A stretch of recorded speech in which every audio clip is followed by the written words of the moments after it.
Sahana Vavadu Sahanau Bhunaktu Sahaviryam Karavavahai Tejasvinavadhitamastu ma vidvishavahai. Om Shanti Shanti Shanti. Namah Shri Shankarananda Guru Padambu Janmane Savilasa Mahamoha Graha Grasaika Karmane Avichara Krito Bandhaha Avicharakrito bandhaha Vicharena nivartate Vicharena nivartate Tasmad Jiva Paratmanau. Tasmad Jiva Paratmanau. It's not Tasmad, Tasmad. Tasmad Jiva Paratmanau. Tasmad Jiva Paratmanau. Sarvadaiva vicharayet. Sarvadaiva vicharayet. Together. Avichara krito bandhaha vicharena nivartate. Tasmad jiva paratmanau sarvadaiva vicharayet. Yeah. And out of the 26 verses, this was the entry point. Because it is relevant to what we are talking about. And right now, from talking about avichara, we have come to the need for vichara and what that vichara has to look like. So we have gone quite a bit, even though it looks like it's not moving. People get worried because we stay on the same verse for half the course, and then people start to get worried, when is the rest of it going to be finished? It will all be completed, don't worry. And so we have made a lot of headway. Talked about avichara, non-enquiry. And what is the cause of non-enquiry? Ignorance. We can't fault people for being ignorant, because that is our capital, that is our bread, that is our butter. Because of this we are born in ignorance. One is born in ignorance, so we are not going to worry about that. Ignorance it is, but then that's not anyone's fault. That one is ignorant is not one's fault. What is one's fault? That one remains ignorant. Yeah, that one is ignorant. You can't blame anyone for being ignorant. But you can't remain ignorant. You have to do something about it, And here it's, you cannot say I have to do something, so it's all about doing. No, it's not, because really speaking, what one is ignorant of is what one already is. The seeker is the sought. We have talked about that. We have talked about the need for enquiry, and we have also seen, and we are in the process of seeing, that the enquiry has to be a specific kind of enquiry, otherwise it is of no use at all. Why? Because the Shastra is a means of knowledge. And even this is not a, what is that called? Primary Shruti. It is not seen as Shruti. It comes under the category of Smriti. Prakarana Grantha. Prakarana Grantha means it is a restatement of the Upanishadic ideas. But that restatement, you cannot say, oh, it's just a restatement, why should I deal with it? No. That restatement becomes a powerful link to the parampara. Because otherwise, what might happen, see, especially everything is, in the head, in the ears, and then, and from the mouth to the ears, from the mouth of the teacher to the ears of the student. What kind of student? Daydreaming student. Yeah. having her own ideas. Yeah, this is cool stuff. Atma, Shmatma. Who needs Atma? I can just make this up. And through their own filters, got whatever they could get, and then started an ashram and started to teach that. Already there is entropy of that knowledge, correct? And then their shishyas of the wrongly inherited knowledge, their shishyas, you have a different parampara. And it has happened also, we see this. Neo Vedanta or pocketbook Vedanta, and all these things they proliferate in the contemporary spiritual world. So the Prakarana Granthas have kept the tradition in line. That's a very big contribution. These, of course, if it's a wrong Prakarana Grantha, it's not going to be much use. But these kinds of Prakarana Granthas, Vidyaranya and other things. And so they are just a restatement of the Upanishads. Upanishads refried. That's all it is, yeah. And, the truth is the same. It is just iterated. Sometimes, it is easier to follow. But in the case of Panchadashi, it is not, it's not always easy. But it is right on, absolutely. Does not swerve from the parampara one single bit. So, therefore, we have to take this seriously. So, therefore, this opening verse, for us, the opening verse, verse number 1 for us, but for him, verse number 5, because he has gone, he has finished 9 chapters. And we are not studying those 9 chapters. We have plonked ourselves in the middle of the text, bang middle of the text. And so, therefore, we have to, do this a little back and forth. And so, what else have we discussed thus far? We have also discussed the fact that this enquiry cannot take place apne aap. It has to be a guided enquiry with the help of the teacher. So in other words, the book is not to be read, it has to be heard. Someone has to read it out or give the gist to you. So the Upanishad is an audio book, okay? Yeah, nowadays they have audio books. So the Upanishad everything comes from the Upanishad. So they got the idea from the Upanishad itself. Let's make an audio book. Hello, we already have audio books. Upanishad was the first audio book. In fact, there was no book, it was all audio. And then it was transcribed even to this day. Like that only the books are brought out. The audio book is transcribed. The audio is transcribed into a book. That is how we have all the commentaries. That's how we have all the things. And so the Upanishad, the book, the sacred book is not read, it is heard, correct? And that voice which allows the words of this book to be heard is a voice that is steeped in the parampara, that is more like a microphone that amplifies the words of the Upanishad rather than does something to those words. There is no static, in other words. Correct? Yeah. And so we saw the need for the live teachings, because other than that it doesn't work. It doesn't work at all. Vedanta means it's live teaching. Somebody has to be there with a beating heart, and to another beating heart, this message is delivered, given. Yeah. But what if my guru, what if sometimes people take on as a guru someone whose heart was beating but is no longer beating? What if that is the case? That is the case means that if that is, one's commitment, and if one's Shraddha is true, that guru who is no longer in the body will send you a live teacher. Yeah.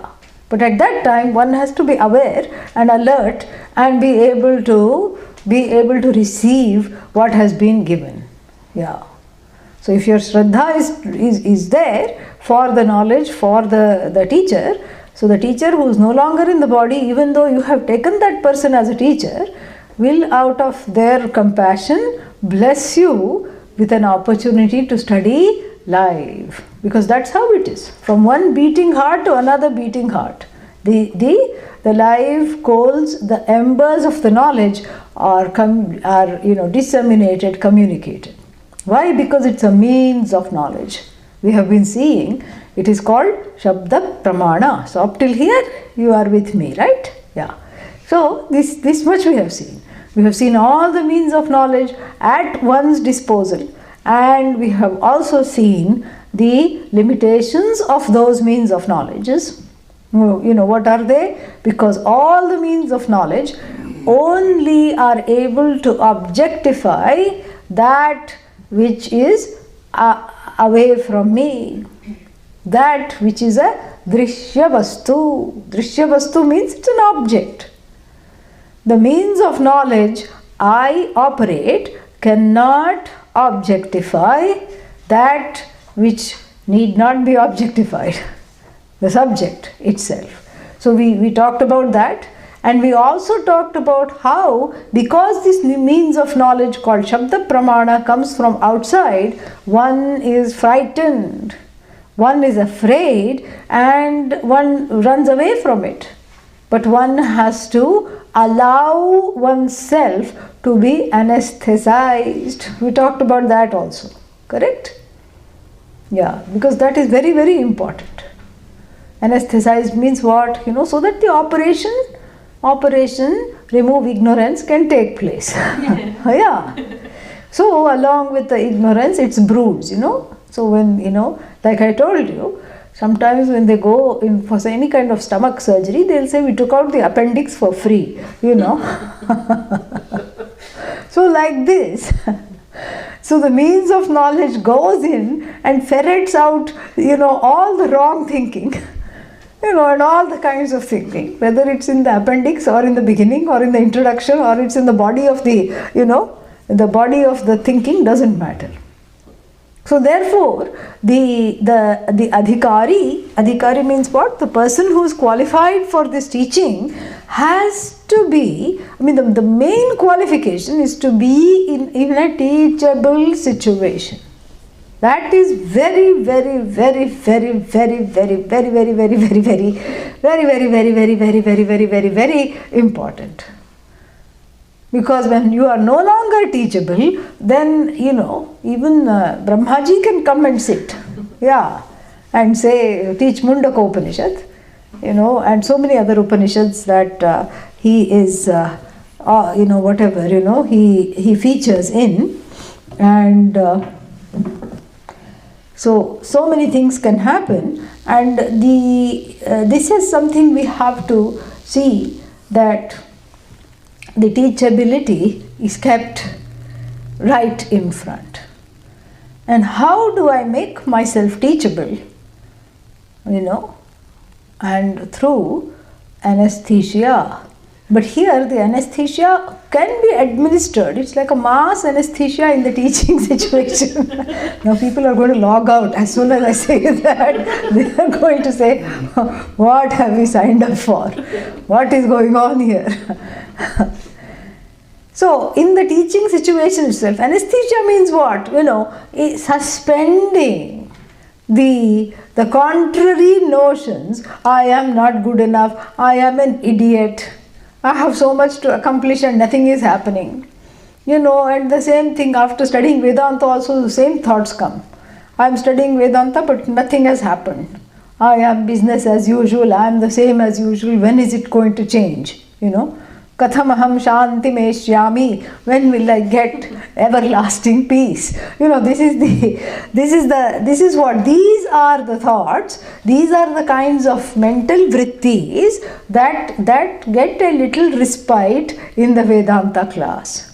Why? Because of the blessing of the lineage and the grace of all the gurus that are behind this lineage, and because of that, and because of one's own purva punya, one's own merits which have led one to the correct form of enquiry and made them come and sit in front of the teacher or the computer, whatever it is. And so all that together somehow already helps to suspend some of these notions. But then that's not enough. I have to help myself by coming to the classroom and suspending the notions. How do I do that? Through a mechanism called apohanam. Yeah, apohanam means, actually it means forgetfulness. Yeah, forgetfulness. Sarvasya chaham hridi sannivishtaha matta smritir jnanam apohanancha. Where is that? Bhagavad Gita. Which chapter? 15th, yeah. Yeah, 15th chapter. Didn't forget that one. So, 15th chapter difficult to forget because without that food doesn't come. It is chanted before food. Yeah, so, it's like that Pavlov's dog. You hear the 15th chapter and one starts drooling. Yeah, because that is how before food it is chanted. Somebody asked me in a satsang, why do they waste time? Must have been a teenager. Why do they waste time chanting the 15th chapter when we could already be enjoying our lunch? 15th chapter is chanted because it talks about food, simple. Aham vaishvanaro bhutva praninam deham ashritah. I sustain the bodies of all beings and have taken refuge in those bodies in the form of the digestive fire. And then I digest, I cook. I am a cook. Bhagavan says, I cook 4 varieties of food. Oh, only 4? Dal, chawal. What else? Roti and sabji. Only 4? No. 4 from the standpoint of how it is consumed. Things that are eaten, mode of consumption. And then things that are drunk. This much we know. And then what? Things that are sucked out like smoothie, etc. Certain varieties of mangoes. And then things that are licked like honey, sticky business, And so this is what, these are the only 4 modes of eating. And if you have eaten in any of those modes, don't worry, I will digest your food for you. Oh, I thought I was digesting. No, that's where you are wrong. That's one more place where you think wrongly. And then he says that sarvasya, further down, he says sarvasya chaham hridi sannivishtaha. Not only am I in the stomach as the digestive fire, I am in the hearts of all. Mattaha, Mattaha means from me, 5th case. Mattaha, from me alone, because of me alone, there is smriti. Remembering. Jnanam, knowledge. And then what? Forgetting. That forgetting is a blessing of Bhagavan. Thank God. Imagine otherwise. Already one is having so many grudges. But if there was no apohanam, one would be a walking wreck and a mess. And then one would remember past life also. And if you see somebody you met in the last life, you would say, you know what you did in the last life? In the feudal times you stole my goats and therefore, And you say, you stole my goats, I'm going to get back at you. No kidding, like this. You will be remembering things from the past life. Already one mother, one father, when one can barely handle. And then all the omissions and commissions, oh, I wish they had loved me more when I was a puppy. Mother did not shower me with love because mother had 10 other puppies to take care of. Oh, and see, that is their omissions and commissions. And my own omissions, why I did not take care of, why I did this. So therefore, apohanam is a gift of Bhagavan. And for the pramana to operate, better have apohanam. Forget all that you have come with. Yeah, that's why we leave the chappals at the door, because along with the chappals, chappals means footwear. The footwear symbolizes identity and status. It's a status symbol. Because in ancient India, not everybody had footwear. Not everybody wore footwear. And kings would wear it and gurus would wear it. That was it. Rich aristocrats, kings, etc. So therefore, and if the king went to see the guru, he would leave the slippers and then go. So like that, the slipper symbolizes a comfort zone of, where one is protected by one's beliefs, notions, ideas, and all the things that are attached to those things. There's a certain comfort. This is who I am, this is what I know, and nobody is going to take that away from me. And so one helps oneself by apohanam, a conscious, if not forgetfulness, we shouldn't really in this context translate it as forgetfulness. Here apohanam means a deliberate suspension of all the things that I know in order for the pramana to operate. A deliberate suspension. Because so many things crowd the mind, so many things, do this. And so therefore, I develop the ability to listen without any distraction. No distractions whatsoever. That is very important. And especially online, it becomes so important because, one is thinking so many things that don't matter, but they all matter. So that is how it is. And so therefore, I learned to just focus, and that focused listening, thanks to apohanam, is a real possibility. And then, as a result of that, what happens is that the pramana starts to work. Avichara krito bandha. Then I start looking at this bandha, which is avichara kritaha. So the pramana works. How does the pramana work, and how come it is not contradicted? I want to spend a little time talking about that. The pramana works because any means of knowledge, pramana means means of knowledge, any means of knowledge is what? It has to fulfill a few conditions in order to be called a means of knowledge. Let us look at what they are. What are these conditions? The first condition is that it should reveal something that has not been revealed by other means of knowledge, and that which is incapable of being revealed by other means of knowledge. That's why the eyes are a means of knowledge. How else will you see form and color? What is the color of this flower? Let's say I have my eyes closed. What is the color of this flower? I refuse to open my eyes. Let me feel the color. I think it feels pink. Or let me just put it to the ear, and what is the color? Come on, ear. Unable, What is the color? Come on, unable. What is the form of this flower? What is the color of this flower? I have to have the eyes open. So this is the first condition for the pramana to work, is that each pramana reveals something that has never been revealed before, and that other pramanas, even though they coexist side by side, are incapable of revealing. And in Sanskrit it is called, what is it called? Anadhigatam. Anadhigatam. So the first condition of a pramana is that it should reveal something that is not revealed by any other means.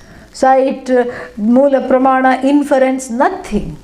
And so what does Vedanta reveal? That you are the whole, that you are free of everything, including sorrow, pain, limitations, whatever you want. This is not something intuited. This is not something inferred. This is a fact. It is revealed And that you are of the nature of Jagat Karanam Brahma, that you are Ishvara, is a revealed knowledge, and it is revealed by the Pramana in the form of the audio book. I told you. That's what it is. And so it is its own thing, because this is not revealed by anything else. No other way, really. No, but people say, if you look at the teachings of, I don't know, so many people they bring in. That is also like this, what you are mentioning, and then some ancient body of knowledge, that is also like this. Let it be. We are not saying Vedanta is only this. Anything that reveals this is Vedanta. No problem, it can happen in any corner of the world. I still think that we are privileged because we have a teaching tradition, so there is no guesswork needed. There is a lot of Vedanta in the poetry, some Sufi poetry. That's wonderful. But that when it comes to teaching, we excel because we have the tradition alive. That's why I said beating heart to beating heart. That's what is the tradition. Otherwise it doesn't work. And then the next thing is this, that people say that, even in this culture it is there, in that culture it is, let it be there. We are not opposing it. No, but why not go through that? Go through that. No problem. But here we have something that has been tried and tested for 5,000 years minimum, and we are not going to mess with that. And what is that? The way of the pedagogical tools for allowing this to communicate this means of knowledge from one mouth to the next ear. That is what we have, and that is what is at stake here. So the first one is anadhigatam. Anadhigatam means not found anywhere. The first one. The first qualification for something to be qualified as an independent means of knowledge. And we'll see that Vedanta, as we list these, we can see how Vedanta fulfills all these criteria. And what is the second condition? Arthavat. It should be meaningful. It should be meaningful in the sense that it should be relevant to my life. Supposing it is revealed, and in the Veda, the whole of Veda is a means of knowledge, and in the first portion of the Veda, there is I'll give you two examples. There is one, what is that called? There is one statement. Crows in heaven are white. Oh, here they are black, and there they are white. Big deal. What is it to do with me?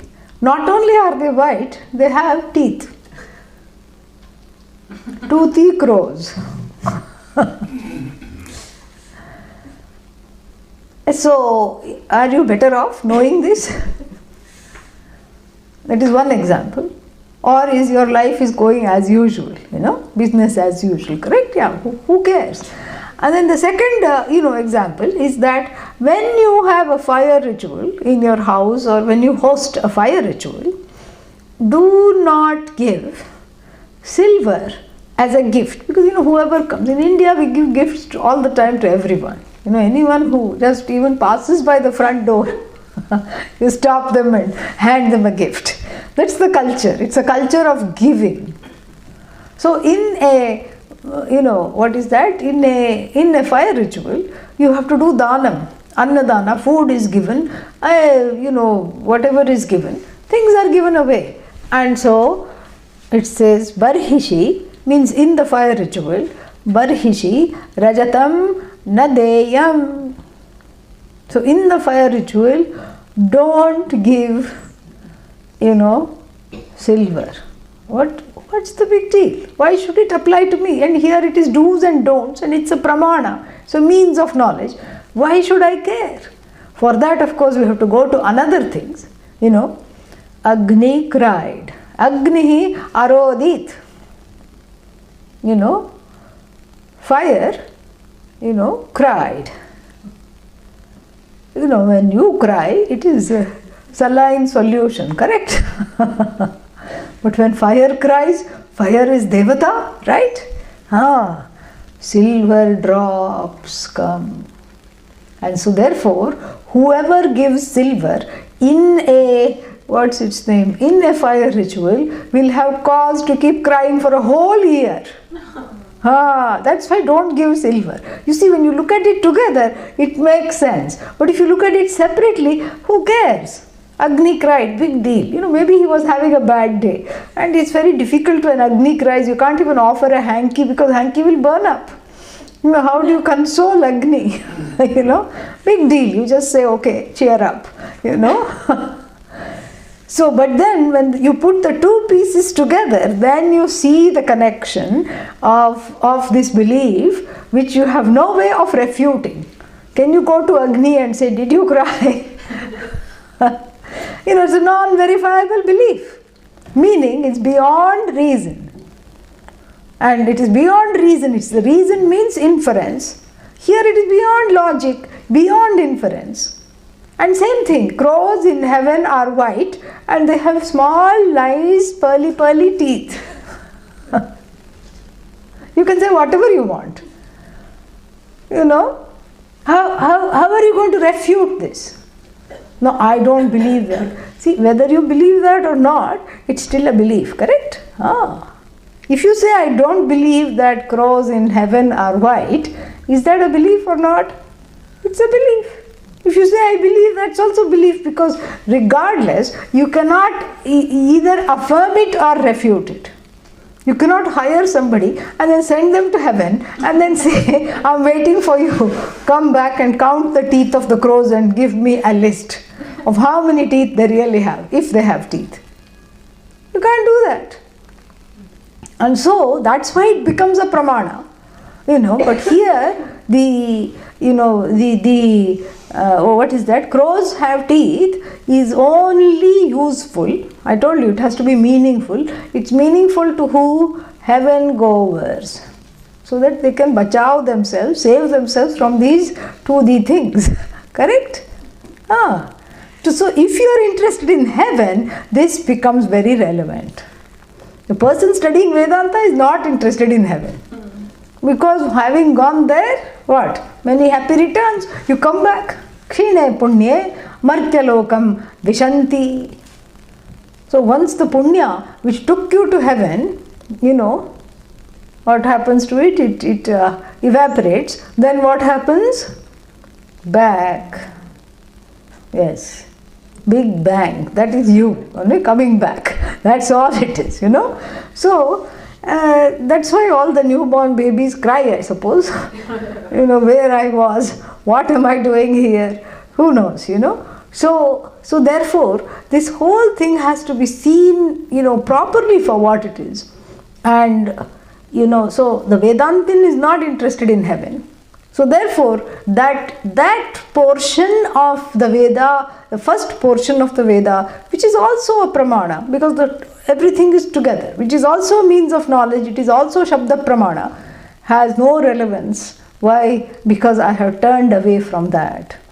I have turned away from that and I am turning towards here. So the second condition of the pramana is that it has to be meaningful to me. Arthavat. Arthavat means it has to be relevant to my life. And here, Vedanta as a pramana is relevant to my life, not in the hereafter, but in the here and right now. It is relevant. It's not relevant, day after tomorrow. It's like for a hungry person, if you say, wait till you go to heaven, there is horn of plenty, and that, and they will show this horn also. It looks like a big horn, and out of that are fruits and everything are coming. Wait till you go to heaven. If you tell a person, they will send the person who told them to heaven immediately because they'll be angry. They'll be very angry because when are they hungry? Now. Same thing, if you're thirsty, you cannot say there is a lot of wine, so much juice in heaven. You wait.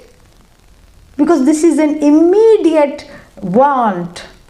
Moksha is an immediate want. It cannot wait. That is why Jivan Mukti is what is desired.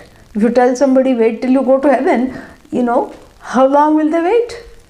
They need to be free now. They are feeling the bandha now, like those cows I gave in the example yesterday. They are needing the freedom now. They are feeling bound now. And so there is an urgency and the immediacy which this pramana, the Vedanta Shastra, which tells right now you are free, right now you are whole, right now you are without a second, right now you are free of all kinds of pains and sorrows.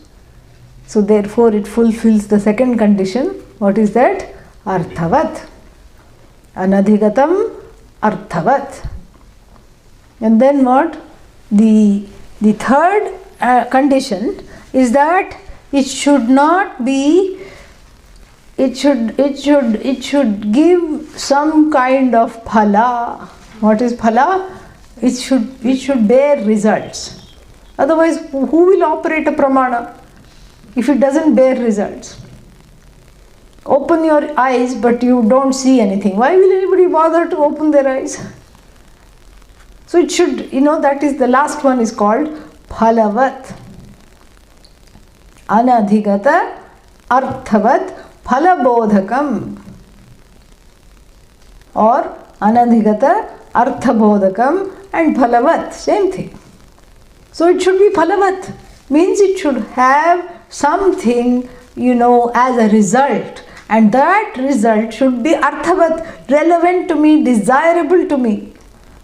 If you open your eyes, for example, and you only see horrid things, why would anybody open their eyes? Because one has the capacity to see desirable things, then it is worth opening the eyes. Correct? Same thing in this pramana, it's worth allowing the pramana to operate upon me because the result is eminently desirable. And it's a different, it's a new birth almost. It's a birthless birth. Having got this knowledge, it is like a new birth where I discover that I am no longer a mortal, that I was not even born to begin with. And this is the only way because it's a means of knowledge. This much we have to understand. And then the pressure that is there, that to find that I have to be accommodative to all other philosophies. We had a discussion about philosophies last time. All other quote-unquote philosophies, and Vedanta is just one more way. That is where one needs apohanam badly. Big time. Yeah, that one system we did not discuss. I was, not remembering that. People here reminded me. What was that? Purva Mimamsaka. Meaning the people who are permanently stuck in the first portion of the Vedas. The first portion of the Veda is a ladder. You are supposed to climb it, correct? And then you let go of the ladder because having climbed it, you don't need the ladder. No, but what if I wanted to get down? This is not something to get down. But here what people do, they worship the ladder itself, and then they are stuck on rung number 4 and 5. Different people are stuck on different rungs, and they have built colonies there together. This is Purva Mimamsaka. And even though that is Pramana and that is still the Veda, it's a little playpen. Yeah, sometimes to contain the child, horrid practice. Nonetheless, in Western practice, you have some kind of a net thing, and then you plonk the child with a few toys. This is the first portion of the Vedas. Some big playpen, lot of children playing with certain toys. Pyromaniacs, fire ritual, repeatedly. Yeah. That's all it is, to get some gains. And wow, they cry, and one more toy is dropped because they asked for it, they prayed. Correct? And more toys dropped, they permanently in the playpen. The point is to climb out of it, correct?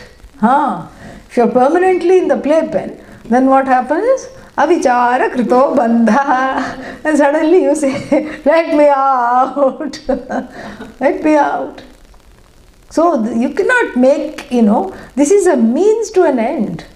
And the problem with Purva Mimamsaka is that it keeps the subject-object separation. It keeps it intact. It keeps you going as the karta. You are the doer. You are a permanent doer. And then if you are a permanent doer, you know what happens? You are permanently done in by your doings. That's what happens. And Vedanta says, you are permanent, full stop. Drop the doer. Yeah. You are permanent. You are whole. And so therefore, Vedanta is not like any philosophy, any kind of theory. It's not a theory. People say, okay, I have to first study about Brahman, and then I have to manufacture Brahman, and then I have to experience Brahman. Everything that you are experiencing is Brahman alone. No, it's a special experience. If it's a special experience, then it will come and go. Then it will become finite. All these things we have to understand. And so here is where apohanam is needed. Apohanam means the conscious and the willing unlearning that the extent to which I am able to unlearn this is the extent to which this knowledge can and will bless me. There is no two ways about it. This is how it is. Avichara krito bandhaha vicharena nivartate. And this vichara, see the word vichara is what is being unfolded for the last several classes. So anadhigata arthavat phalabodhakam or arthabodhakam or phalavat, whatever, however you put it. So first is anadhigatam, means it should not be what the pramana, the means of knowledge reveals, should not be found anywhere else. No other means of knowledge should be able to reveal that. Then arthavat, it should be relevant to my life, it should be meaningful, and it should give the promised fruit. Number 3. This is the technical definition of pramana. I will add 2 more. This is not the Sanskrit one, but this is commonsensical ones. The 4th one is that whatever is a means of knowledge should not contradict any other means of knowledge. That is why Vedanta is not one more thing. No. It's not one of many systems. It is a system, it's not even a system, it's a body of knowledge in its own right. It cannot contradict what all the Mula Pramanas see, hear, talk, etc. That is why Adi Shankara, writing in one of the Upanishads as a commentary, says that even if 1,000 Shrutis, Shruti means revelation, the Vedanta, if the 1,000 books, audio books called Shruti, come and make the claim that fire is hot, please discredit them. You just said it backwards. If they make the claim the fire is cold. Yeah, fire is cold. Yeah. So, if they make the claim that fire is not hot, fire is cold, then please discredit those vakyas, that whole Shruti, you please discredit. He says that. That means, what does that mean? It's not that we are finding fault in the Shruti. It means that Adi Shankara is so confident that nowhere will this kind of a contradiction be there. It does not contradict anything else, you see, and it does not contradict itself. There is no internal contradiction, there is no external contradiction. This is very, very important. Because if there is an internal contradiction, then, chapter 2 of Bhagavad Gita will say something and chapter 4 will say something else. One Upanishad will say something, another Upanishad will say something else. That is not the case at all. There is samanvaya. That's why the 4th Brahma Sutra says, Tattu samanvayat. Meaning, the whole thing is based on a total absence of contradiction, either within or contradicting any other pramana, any other means of knowledge. It doesn't contradict. Like, for example, if Vedanta were to say that there is that subject-object differences are not there, then it would contradict, correct? Because what do the eyes show? What do the eyes show? Eyes are confirming subject-object, duality. Eyes are confirming that. Ears are also confirming that, because all the means of knowledge that I have are just reiterating the subject-object duality. And Vedanta doesn't say that subject-object differences are not there.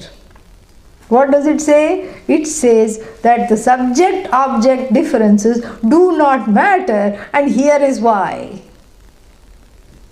Why do they not matter? Because ultimately the objects resolve into the subject, and the subject is irresolute. The object and subject, the subject-object differences, are mithya. It doesn't deny them.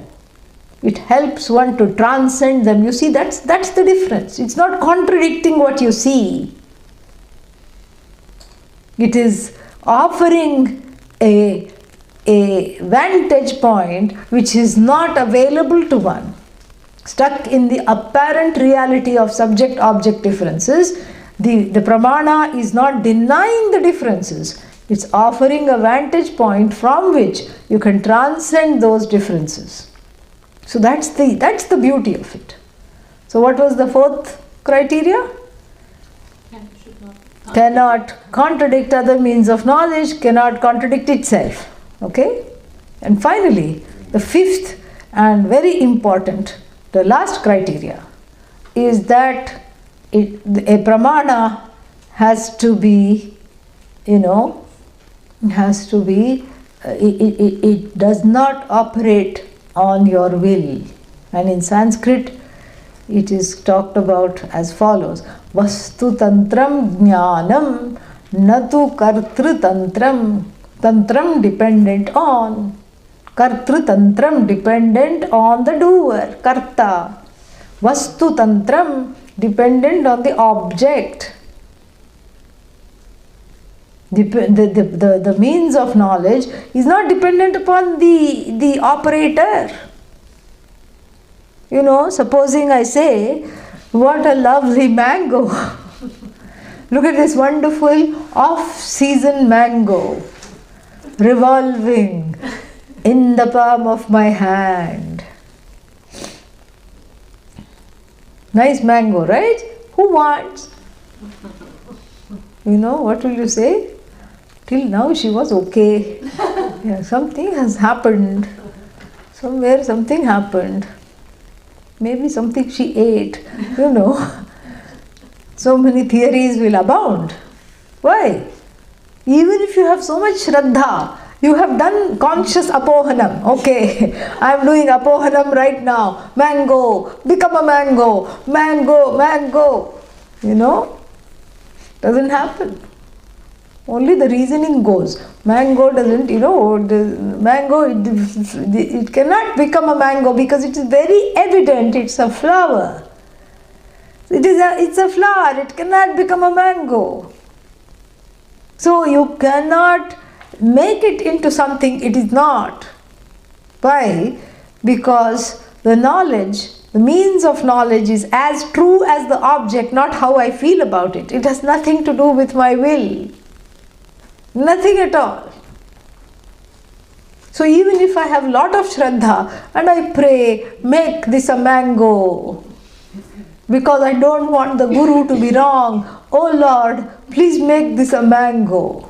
What will the Lord say? Get a life. Yeah. Doesn't look like you have one. Get a life. Because what is very, very evident to the eyes, what are you trying to do?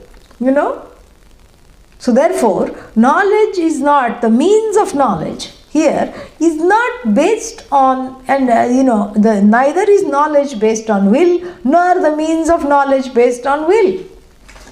The will has nothing to do with it, thank God. Otherwise the knowledge will never take place. Considering the mountain of resistance everyone has about, and all the complexes and fears and, tears, that, this would not even be a possibility. And so therefore what? So therefore, The will is nothing to do with the will. That's why I can't choose what I hear. That's why there is heavy metal music. Yeah, because if everybody could choose what they could hear, such things would have been perhaps eradicated. It's not based on will. And same thing, what I see. So many things I see I don't like. Accidents, some kind of abuse, somebody being treated badly, all these things. So many things I hear I don't want to hear. I'm going past a room, I'm just minding my own business and crossing. Then I hear my name and two people whispering. I don't mean to eavesdrop, but the legs start to slow down, and then, I find myself lingering, and then I hear something I didn't want to hear.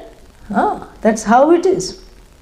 And so you cannot, there is no place for the will when the pramana operates. You can, just like you cannot say, this is mango. You cannot say, how about orange? No. And similarly, if I say, please look at me, but do not look at the flower. Is that possible? No, because it's in the way. And the eyes cannot just screen it off. So if I say, please look at me without looking at the flower, or please look at the flower but don't look at my face. Not possible, correct? And so that means the will has nothing to do with it. So this is very good news for us. Why is this good news? Because if there is something to see and the eyes are open and that object is there, so the means of knowledge contact that which is to be known, the object of knowledge, and reveal it, correct? Reveal it for what it is. So the will has nothing to do with it. The will can just go, have a pacifier and just go to bed. Will is of no use. Then what? Then one more thing is that if the means of knowledge is operating, it will not brook anything that is not there. You cannot make up stuff. It is operating exactly as it is.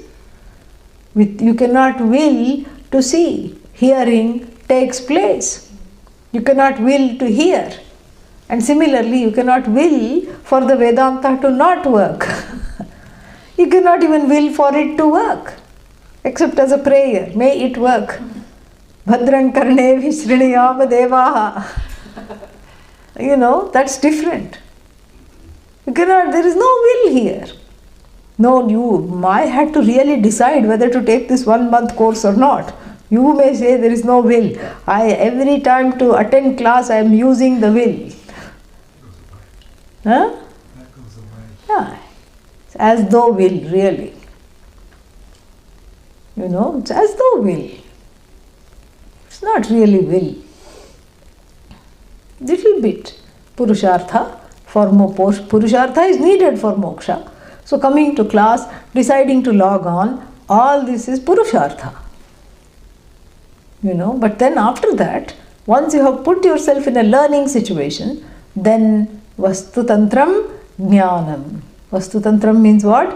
Dependent upon the means of knowledge is the knowledge to be revealed.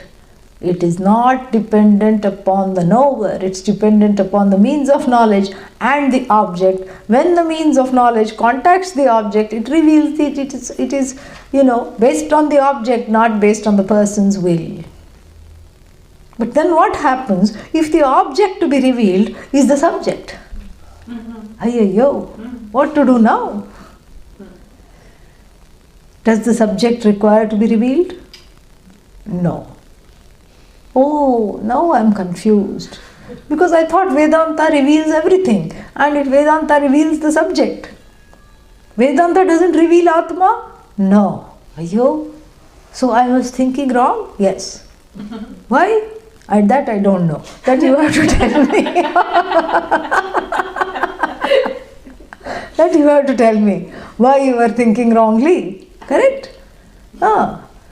Vedanta doesn't reveal the subject. Why? Ayo, that's so partial of Vedanta, not to reveal the subject. I don't like Vedanta. Why does not Vedanta reveal the Atma? Because it is already self-revealed, self-evident. How do I know I exist? That also you have to tell me. How do I know I am? Because I know, simple. I don't need to study the words of the Panchadashi and say, therefore I exist. Tasmat. This therefore will never come. Yeah. Because, before this therefore, I already existed. The pre-existing I, before the therefore, was able to deploy the word therefore. So really that therefore has no meaning. Therefore has no meaning. Because I was already I'm already existent and I know I am.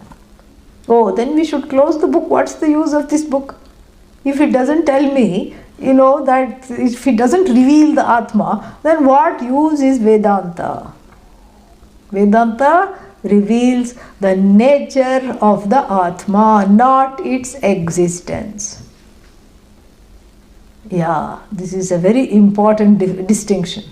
So therefore, it's not like the eyes revealing another object. Yet one more object, there are so many objects, so the eyes keep going from one place to another and revealing various forms and colors. It's different because there's only one thing and one thing alone to be revealed, and that happens to be revealed. Self-reflexive, self-luminous, self-effulgent, self-evident. It is evident to itself. So how do you reveal something that is already revealed? You reveal the nature of it, which is unrevealed. Because there are two portions of this Atma at least. One is that I am. What is the next one? Who am I? That is unrevealed. Who am I is the subject of avichara. Please understand. Who am I leads that who am I is based on conclusions, based on avichara, and that has led to a feeling of bondage. I am small, I am not all, I am odd, how can I be God? I am because I am not the cause. So this feeling of feeling bound, that notion of bondage is directly connected to durvichara, avichara, lack of inquiry, absence of inquiry. What else? Wrong inquiry. And other than inquiry, just sleeping, no inquiry. Everything. All these things have led to wrong conclusions, and the conclusions are removed by Vedanta, and the self, which is self-shining, reveals itself really. So the words of the Upanishad are working very hard as a pramana, as a means of knowledge, to remove the wrong conclusions. About what? Aham. And about what else? Bhagavan. Tasmat Jiva Paratmano.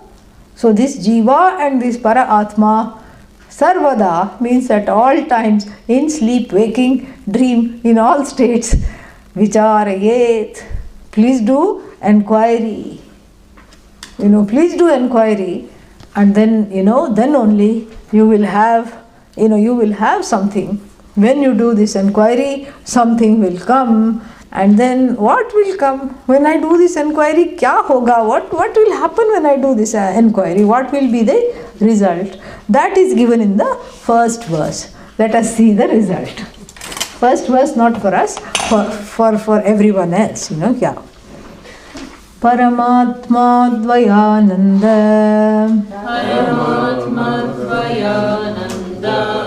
Purnav Purvam Svamayaya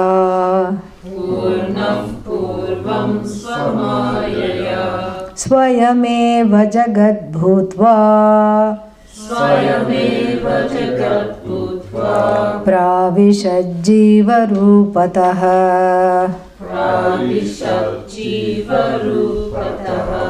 परमात्माद्वयानन्दः पूर्णः पूर्वं स्वमायया परमात्माद्वयानन्दपूर्णः पूर्वं स्वमायया स्वयमेव जगद्भूत्वा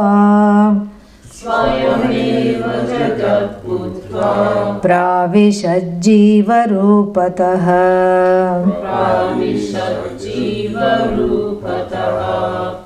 That we will see when? Saturday. Om Purnamadah Purnamidam Purnat Purnamudachyate Purnasya Purnamadaya Purnamevavashishyate Om Shanti Shanti Shanti Harihi Om Shri Gurubhyo Namaha Harihi Om. Any questions?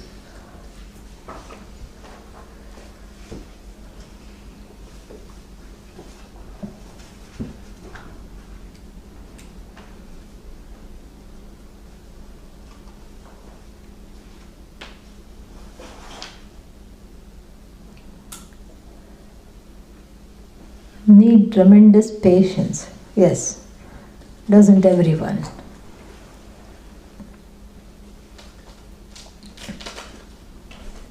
Yeah, thank you for coming. Yes, happy you understood it and happy you enjoyed it. And very nice. Can you repeat the two portions? What two portions? Two portions? First helping, second helping. Two portions means what? Pratima, are you here? What is two portions? What you want me to repeat? Oh, the nature of the, what the Vedanta reveals and what it doesn't reveal. Vedanta does not reveal the existence of I. Let's take it this way. Atma is equal to I. Vedanta does not reveal the existence of I, it reveals the nature of I by removing all this, build up, lifetime after lifetime of plaque. Nowadays there is so much talk about plaque. Plaque is everywhere. Plaque is on the teeth, plaque, that's why you have to keep brushing vigorously. And then plaque is in the arteries. That's why you have to take a brisk walk every day. And then plaque is also in the brain. Yeah, that's called dementia. And so this plaque removal is the expertise of the means of knowledge called Vedanta. Because when the plaque is removed, the heart functions very nicely. The teeth function very nicely. The gum is healthy. The brain is healthy. Wherever there is plaque, it has to be removed. So this is, invisible plaque because it is an as though plaque based on a build-up of all wrong ideas based on avichara. Okay? Yeah. So Vedanta does not reveal the existence of the I, it reveals the nature of the I. Got it? Say yes. Yeah, because what's the point? It will be repeated again. Don't worry. Okay? All right. They said yes. Okay, good. Okay. Tomorrow, Amrita Bindu at